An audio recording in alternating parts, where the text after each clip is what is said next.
5 ways you can localize your web presence for international SEO with Andrew Martin. The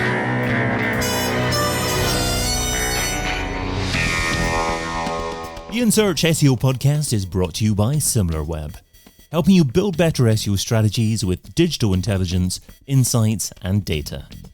Hey, it's David. What are the key ways to localize your web presence for international SEO? That's what we're discussing today with a man who's worked in SEO for a publisher, a biotech, and an international NGO. He's a technical SEO with 20 years of experience in web builds and SEO. A warm welcome to the In Search SEO podcast, Andrew Martin. Thank you so much, David. It's a pleasure to be here. Thank you so much, Andrew. Well, you can find Andrew by searching Andrew Martin on LinkedIn, by going directly to Andrew Cams, which is the URL on LinkedIn. So that's where he is over there. But Andrew, today you're sharing 5 ways you can localize your web presence for international SEO, starting off with number 1, why go international? Yeah, why on earth would you want to go international? I mean, is it to serve the 193-ish different countries there are in the world? Or is it to serve the 7,000-ish spoken language there are in the world? Or is it to serve all combinations of 7,000-ish languages in 193-ish countries, which I think ish comes to about 1.3 million combinations? Nobody's going to do that. No, just rein it in. Choose your audience and start there. And the kind of things that you would do perhaps to find that audience is to look at existing data. Now, if you've got Google Analytics packed into the back of your website, it is busily collecting the data there for your users. So you can find your way to the country and device language data in your Google Analytics, grab the sessions data for that. And normally I would look at, say, 12-month periods and maybe do 3 years, or maybe you want to do 5 because, of course, there was the terrible pandemic that skewed a lot of data for a lot of people. So whatever date range you want to go for, pull that data out and it will give you a list of codes. And those codes will consist of 2 letters, hyphen 2 letters. And that refers to the first 2 letters being the language code, and the latter 2 being the country code. And those 2 letters aren't just made up on the fly. They actually follow a data standard from the ISO, and that's the Alpha 2 code. So you want to go and look those up. You can find wonderful Wikipedia reference pages for languages and countries, and that will help you to decrypt these different pieces of data. You will see some junk in there as well, which you'll need to decide what you're going to do with. Sometimes this comes from the fact that some browsers don't hand that data over, or maybe they aren't quite coded in a way that follows the standards. But you should get a lot of insight from this data that you're going to see. And then that will help you to understand who your current audience is. Of course, you also need to think about, where does your company or you or your client currently have a presence? Do they have a physical presence? Do they have some kind of brand media presence in other countries? Which languages can the company actually support? Do you have a support team who can speak these other languages? Because if you suddenly go and get a whole load of people to your website who want to buy something or make contact with you or sign up to your email list, how are you going to communicate with them when they need you to? So you need to think about that part as well.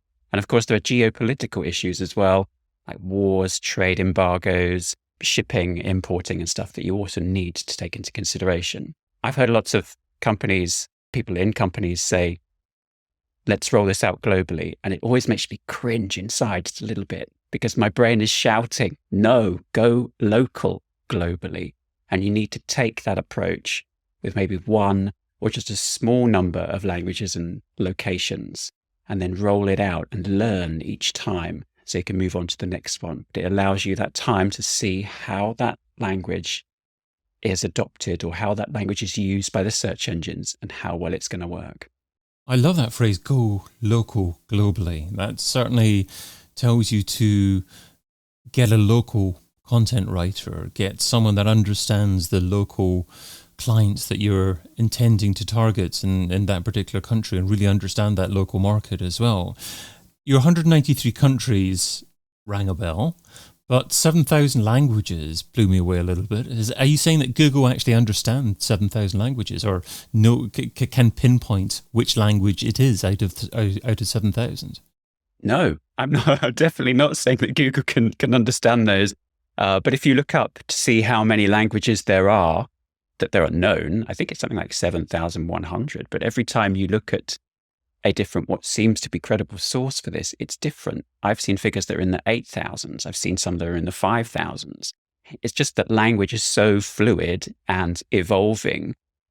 And also you've got languages that are spoken by just a small, tiny minority of people who might be in a very specific geographic area.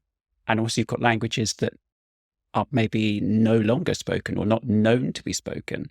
So you have to work out how you are going to cater for those, or are you going to cater for them at all?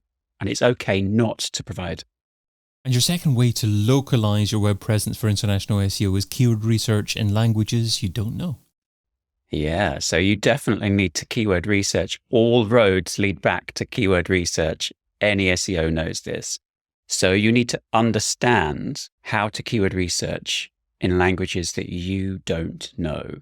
Now, I think I'm fluent in about 0.8 languages, and I like to think that I can read German, speak some Spanish, French, and Portuguese, and I know about 4 words in Icelandic because I learnt a Björk song in the 1990s, but I don't think that's enough, and it won't be enough, and I mustn't pretend that it's enough. So the key here in your keyword research is to find native language speakers that can help you to work out what the keywords would be based on what you know the keywords to be in your own language. And using that, you can then use lots of research tools to then find out what those keywords would be like for those other audiences. So there are tools, let's say SEMrush, very good at this. They can offer up search results pages that you can see for a specific keywords, but they can do it by country as well. So you get an idea as to who your competitors are in a particular country for a particular keyword or phrase. When I say keywords, I mean phrases as well, that might not be in a language that you can speak. So using that basis, you can then build out your keyword list for later on as well, and use that for your tracking in whatever tool that you're going to use. Well, let's move on to point number 3, knowing the difference between translation and transcreation. Yeah, so obviously translation is taking a piece of content in one language and changing it to be in another language. That's quite straightforward. But transcreation is a term to describe the process of rewriting that content so that it's better suited to the actual nuance of the language within a particular country, and that it also follows the cultural needs of that audience. And the benefit of doing that is that you end up with a stronger resonance with your audience. It captures those little tiny nuances and the respectful language that that audience needs, and then helps you to enhance your engagement, improve click-through rates and call to actions, and also then ultimately surface your page content to those search results with a stronger intent than maybe some of your blunter translations through, I don't know, Google Translate might have done. And so important for keyword research, of course, as well, because so many keywords don't necessarily have significant volume in other countries, but if you find a different way to say it, you might suddenly unearth a significant opportunity. Yeah, I've seen differences, not just the usual suspects between British English and American English, just because of spelling, but I've also seen differences between British English and Australian English, and English in different countries. And even with within English itself, if I was to say to you, David, how many different ways can you rename a chip butty? And hopefully you know what one of those is, but maybe some of your viewers don't and listeners don't. Are you presuming because of my Scottish heritage that I know what a chip butty is? Is that what it is? I was not saying that at all. But a chip butty might be a roll with chips in it. It might be a bun with fries in it. It could be a cob with chips in it. There are so many different ways that you could describe exactly the same thing. And you can see these nuances in language, which to me is utterly fascinating. But an SEO needs to know that there are differences even within the same language, depending on where it is. And is Google not getting better at understanding the context or similar phraseology that's used to describe the same thing and serving up the relevant results from there? Or is it still important to target these very specific keyword phrases? I mean, Google does have an understanding of some of these associations, but that's not necessarily going to say that your user is going to feel reassured at that critical moment when they're about to pay for something or download something or sign up for something. They need to know in the language that is, well, their first language. That's how you're going to get your best results. Great points. Well, let's move on to point number 4, which is hreflang. Yeah, so hreflang is a piece of code that tells search engines which URLs represent different versions of the page that you're looking at. So just referring back to those ISO 2 codes again, you need to tag your hreflang with these ISO codes, and that enables you to state the language and the location that's the intended audience for that page. And when a search engine sees it, they understand the relationship between the page they're looking at and the other pages in your hreflang tags, and they understand which version is intended for which audience and that they're not actually duplicate content. And then they will serve, more likely to serve them up to the right audience. And is it essential nowadays to have an hreflang alternative within the HTML on the page itself? Or can you have it elsewhere submitted to Google and it's not absolutely essential to have it on the page? You can have the HTML language tag also in your code, which is kind of an order tag. So you can state your language there as well as the hreflang. That wouldn't hurt to have them both. But you certainly wouldn't want to make people rely on using kind of in-browser translation for sure. It's a challenge, certainly. Is Google better now at making a decision by itself in terms of which page it should serve up? Because many SEOs or many web developers make a mistake with hreflang, and it's easy to, I guess, direct search engines in the wrong direction. Yeah, I think that the search engines are getting better at understanding the languages. As I mentioned earlier, 7,000 languages. They don't know all of those, but if you're serving up pages in a very small user based language, then congratulations, but you'll probably do very well in your SEO. But the search engines perhaps won't understand that so well. But maybe it's about not just the language, it's the location as well. So if you have, for example, Spanish and French, and English, you see, they are language, as I said before, is fluid. So it moves around a lot. So if you're targeting particular audiences, say French in Canada, you might want to serve up the French language, but you want to do a version that's specific French Canadians rather than French in France. Absolutely. And another challenge, of course, is that users move around as well. So you might be a Brit in another country abroad, in France, for example, and you may well want just to view English language web pages. Is it easy enough to try to ensure that you've detected that it's that particular person in that language that is trying to access your site without forcing them to view the French version? Well, certainly do not force people to look at a particular language. There always must be a mechanism that allows users to move between them.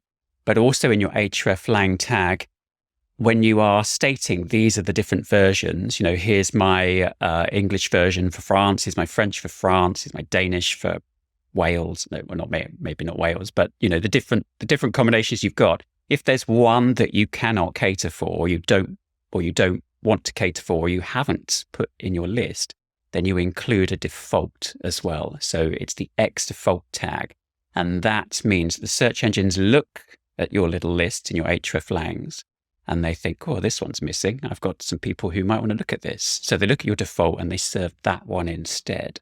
So it might just be your native language version on your .com, for example, that you serve up instead.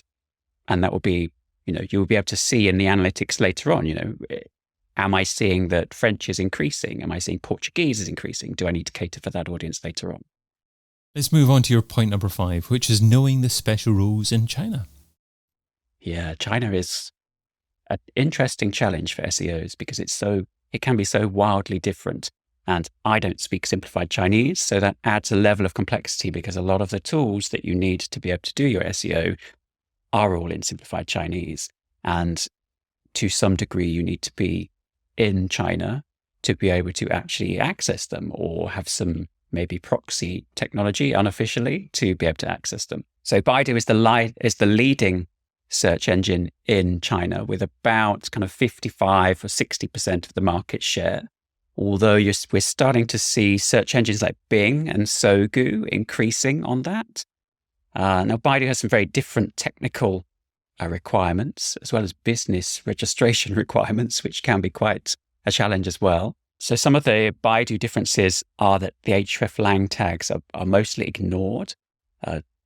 You should include them in your code because you need to make sure that you mirror them. So if you've got a simplified Chinese version of your page and you've got, say, an English version, you need to cross-reference those in your hreflang. Otherwise, it kind of doesn't tally up the verification. So it won't work. So you need to make sure that the tags are in there, but make sure that you also use that older HTML tag that I mentioned a few moments ago, because that's the tag that Baidu cares about. You should also make sure that you don't incorporate any Western social media either, because of the different complexities about showing those platforms within the audience in China. So exclude from embedding things like YouTube into your pages that are going to be served to China.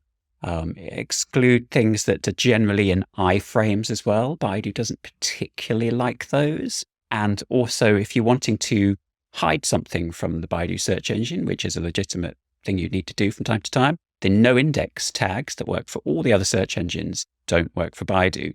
So you need to come up with a way to make sure that those URLs end up in the very exciting file called robots.txt, which I think Alina Ghost mentioned in her episode.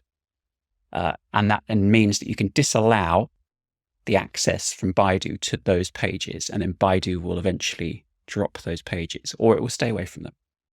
Superb and wonderful reference to Alina there.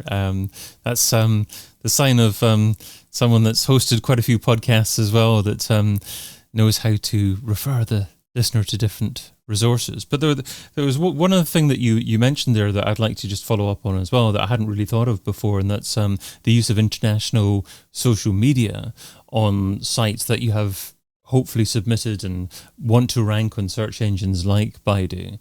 Now, you mentioned YouTube embeds. Would that also include just links to international profiles on sites like Facebook, Twitter, other sites like that? Is it reasonable to have links to those sites and still expect your site to be ranked on Baidu? I think the best practice here would be to avoid linking to the websites and social media that is currently banned in China. If you're going to be offering those links to the audience within China, that's going to be seen negatively by Baidu. So I would recommend not even linking to them. And a lot of people link to them in their footers, which is quite common for the rest of the world.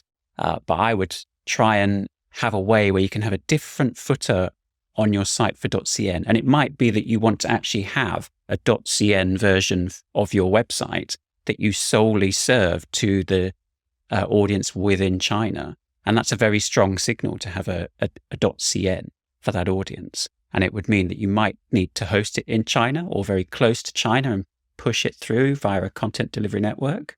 But that might be a simpler way. I guess extending to your earlier point there as well, is it reasonable if you did that to use hreflang to make the search engine aware of alternate versions in different countries and languages? If you have a .cn domain version of your site and you've got, say, a .com with all of the other countries and languages on it, definitely put your hreflang in there so that you can cross-reference them, and make sure that the search engines are aware of the presence of the other, because it's helping to avoid kind of cross pollination, I guess, of the audiences, and also to just make sure that everything verifies and is happy and not causing you duplicate content issues. Lots to think about. Well, let's move on to the Pareto pickle. So Pareto says that you can get 80% of your results from 20% of your efforts. What's one SEO activity you would recommend that provides incredible results for modest levels of effort?